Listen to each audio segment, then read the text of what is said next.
میرے معاملات سے آپ یقین کریں کچھ لوگ طلاق کا مسئلہ پوچھنے آتے ہیں تو میں رو پڑتا ہوں چھوٹے بچوں کو دیکھ کے. یعنی چھوٹی بیٹی ہے 4-5 سال کی اور مفتی نے کہہ دیا ہے کہ طلاق ہو گئی ہے تو اب یہ اکٹھے نہیں رہ سکتے تو بیٹی روتی ہے, کہتی ہے پیر صاحب مجھے ماما اور بابا دونوں چاہیے, میں علیحدہ نہیں رہ سکتا. لیکن میں کیا کروں, میرا دین کہتا ہے کہ 3 طلاقیں دے دیں تو 3 طلاقیں ہو گئیں. فتویٰ دینا ہے, بات بتانی ہے, مسئلہ عرض کرنا ہے. لیکن تکلیف اس بات کی ہے کہ لوگوں کا علم سے رشتہ ہوتا تو شادی سے 15 دن پہلے شیروانی کے لیے گئے تھے اور شادی سے 1.5 ماہ پہلے فرنیچر کے لیے گئے تھے اور کتنے کتنے دن شہروں میں جا کے ضائع کیے تھے. اللہ کرے کوئی 1 گھنٹہ نکال کے کسی عالم کے پاس بیٹھتے, اس سے نکاح طلاق کے مسئلے پوچھتے کہ صاحب کیا کرنا ہے, کدھر جانا ہے. تو ہم نے وہ نہیں پوچھا. اگر ہمیں پتا حضرت عمر کوڑے لگواتے تھے جو 3 طلاقیں کو بندہ کٹھی دے دیتا تھا, فرماتے تھے قابل تعزیر جرم ہے لیکن طلاق بہرحال نافذ ہو جائے گی. 3 طلاقیں دے دی تو 3. کچھ لوگ کہتے ہیں, سادے بندے کہتے ہیں دیکھو جی میں نے 3 طلاقیں دے دی ہیں پر ایک ہی دفعہ کیسے ہو گئی. تو میں نے کہا جس طرح قبول ایک ہی دفعہ ہو گیا تھا کہ نہیں ہو گیا تھا کہ 3 مہینے لگے تھے, وہ 3 دفعہ اکٹھا ہو جاتا ہے تو طلاق بھی 3 دفعہ اکٹھی. کچھ اور بڑے بھولے ہیں, وہ کہتے ہیں میری بیوی سامنے نہیں تھی. تو میں نے کہا وہ تو نکاح کے ٹائم بھی کوئی نہیں تھی سامنے, اس نے وصول نہیں کی, تو یہ نکاح کا رجسٹری کا پتر اس نے وصول کیا تھا. ایسی بھولی باتیں کرتے ہیں اب آپ. تو عزیز اگر علم ہو, پتہ ہو, گھر نہیں ٹوٹتے. اگر آپ کو, علامہ اقبال کہتے ہیں کہ جب میں لندن میں وکالت کرتا تھا تو ایک نوجوان نے پہلے مجھے وکیل بنا کر کے اس نے نکاح کیا, پھر کچھ عرصے کے بعد بیوی سے اختلاف ہو گیا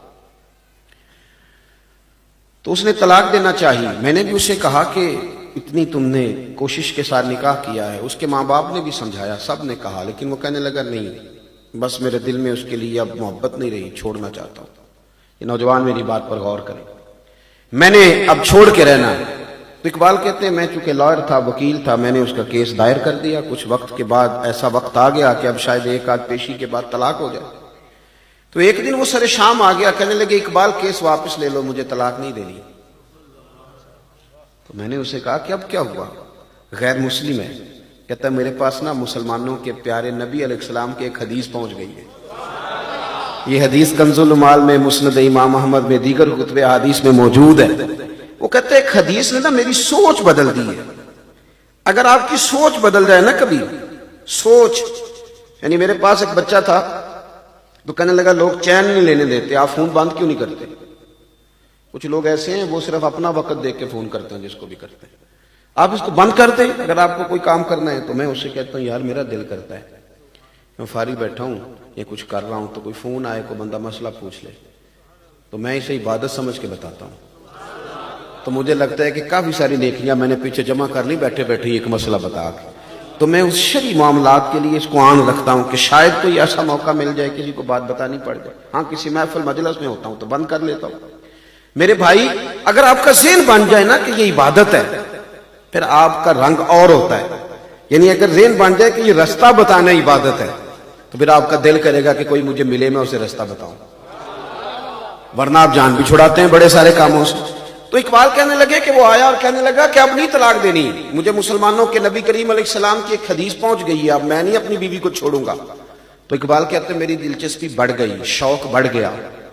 میں نے اس کو بٹھا لیا, میں نے کہا مجھے بھی سنانا. تو کہنے لگا کریم محبوب علیہ السلام نے فرمایا, حضور نے فرمایا, یہ حدیث یاد رکھنی ہے آپ, یاد رکھنی ہے آپ. حضور نے فرمایا اپنی بیوی سے بغض نہ رکھو, اس سے عداوت نہ پیدا کرو. میاں بیوی نا کئی دفعہ مقابلے پہ آ جاتے ہیں, ہر وقت ایک دوسرے کو غلط ثابت کرنے کے چکر میں پڑے رہتے ہیں, اس سے گھر ٹوٹتا ہے, حالات خراب ہوتے ہیں. حضور نے فرمایا اپنی بیوی سے بغض نہ رکھو, اگر اس کی کچھ عادتیں تمہیں ناپسند ہیں تو ان پر غور کر لو جو تمہیں پسند ہے. جو اس کی عادت اچھی ہے اس پر غور کر لو, لیکن بغض پیدا نہ کرو. وہ کہتا ہے میں نے کل یہ حدیث مجھ تک پہنچی, میں نے پڑھی تو میرا تو بالکل نا زاویہ نگاہ ہی بدل گیا, سوچ ہی تبدیل ہو گئی. گویا میں ادھر جا رہا تھا, حضور کے فرمان نے مجھے اس رستے پہ ڈال دیا ہے. کا معنی کیا ہے؟ کہنے لگے اقبال اس میں بڑی کمزوریاں ہیں, زبان کی تیز ہے, بڑا کچھ کرتی ہے, پر میری بیوی یورپ کے میلے معاشرے میں رہ کے بھی پردے کی پابند ہے. یعنی میرے علاوہ کسی اور کے ساتھ اس کا کوئی ربط نہیں، کوئی تعلق نہیں. تو میں نے سوچا ہے کہ یہ جو حضور کا فرمان ہے یہ میرے لیے. روٹی تو بندہ ہوٹل سے بھی کھا لیتا ہے، کپڑے تو دھوبی سے بھی دھلوا لیتا ہے، لیکن یہ کام یورپ میں رہ کے اتنا پاک، لہذا کیس واپس لے لیں. تو اقبال کہتا ہے میں اڑ گیا، میں نے کہا اب نہیں واپس لینا. تیری نگاہ ناز سے دونوں ہی مراد پا گئے. عقل غیاب جستجو عشق حضور و اضطراب، اب نہیں واپس لوں گا میں. وہ کہتے کیوں، آپ کیوں نہیں لے گئے؟ تو کہنے لگے پہلے اس محبوب کا کلمہ پڑھ جنہوں نے تیرا گھر بچایا ہے. تو اقبال کہتے ہیں وہ نوجوان مجھے کہنے لگا میں تو ڈھونڈ رہا تھا، اور یہ بڑے سارے نوجوان ڈھونڈ رہے ہیں، بڑے سارے. میں تو ڈھونڈ رہا تھا کہ کوئی میرا بازو تھامے اور میرا گنبد خضرا سے رابطہ کرا دے. میں تو ڈھونڈ رہا تھا کوئی مجھے ملے اور میرا ربط کرا دے. تو ٹھیک ہے آپ مجھے مل گئے تو میری خوش قسمتی، پڑھائیے کلمہ، میں ابھی مدینے والے کا غلام بن جاتا ہوں. جب آپ کو علم، آپ یقین کریں صرف شعروں پہ وجد نہیں ہوتا، حدیثوں پہ بھی ہوتا ہے. اللہ کرے کبھی آپ کو چسکا لگ جائے گا، کبھی چسکا، کبھی حضور کے فرمان پہ جھومنے کا چسکا لگ جائے. اوئے ہوئے ایک حدیث پڑھ لیں سارا دن طبیعت شاش بشاش رہتی ہے، مزہ ہی رہتا ہے، مزہ ہی یعنی لطف ہی رہتا ہے اور کمال ہو جاتا ہے.